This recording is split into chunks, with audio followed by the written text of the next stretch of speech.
Premièrement, quand je fais une robe, la robe que je fais, je me mets en image. Si j'étais une femme, c'est une robe que moi, j'aurais aimé mettre. Donc, je me mets à la place de la personne. C'est pour ça qu'il dit toujours que je ne déguise pas les femmes. Je les habille et je les sublime. TV5 Monde est à Paris pour rencontrer Imana Issi, un styliste camerounais. On a suivi son défilé lors de la saison couture et aujourd'hui, il nous ouvre les portes de son showroom. J'aime tout parce que tout est différent, les modèles sont différents. Ce tailleur qui est aussi une nouvelle façon de faire des choses dans la tradition du tailleur. Je renoue les choses au niveau de la poitrine qui rappellent un peu comment nos mamans nouent les pagnes au niveau de la poitrine. Et on le voit là sur le tailleur, le pagne noué avec un gros nœud sur la veste. Donc là, par exemple, c'est une partie des dessins de la dernière collection du Sakarak. Celle-là, soie, 3 soies différentes avec du raffia.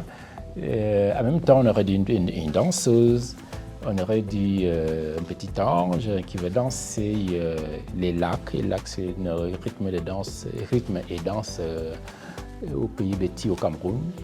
Le fameux tailleur, bleu avec des damiers. Et ça, c'est un tissu qui vient du Nigeria. Il y a une robe noire dans la couture, c'est obligatoire, vous entendez ça?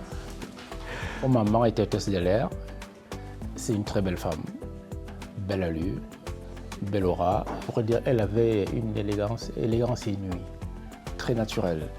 Et ça m'a ébloui. Donc depuis tout petit, tout ce qui est des beaux vêtements, parce qu'elle en avait plein, les chaussures, les accessoires et tout, ça me fascinait. Toute mon enfance, je dessinais, je faisais des trucs à la maison, je cousais, je bricolais les trucs. Tout le monde avait droit obligatoirement à porter mes bricoles. Et puis aussi pas mal de vêtements de ma maman que je défaisais pour essayer de voir comment c'était fait à l'intérieur. Il y avait des punitions, je l'ai abîmé pas mal de robes, j'avoue. Après, quand elle a vu qu'il s'est passé quelque chose, elle me confiait des robes, certaines robes qui avaient déjà mis du temps, qu'elle n'arrivait plus à porter ou c'était plus la bonne taille. Donc elle me les donnait pour pouvoir les transformer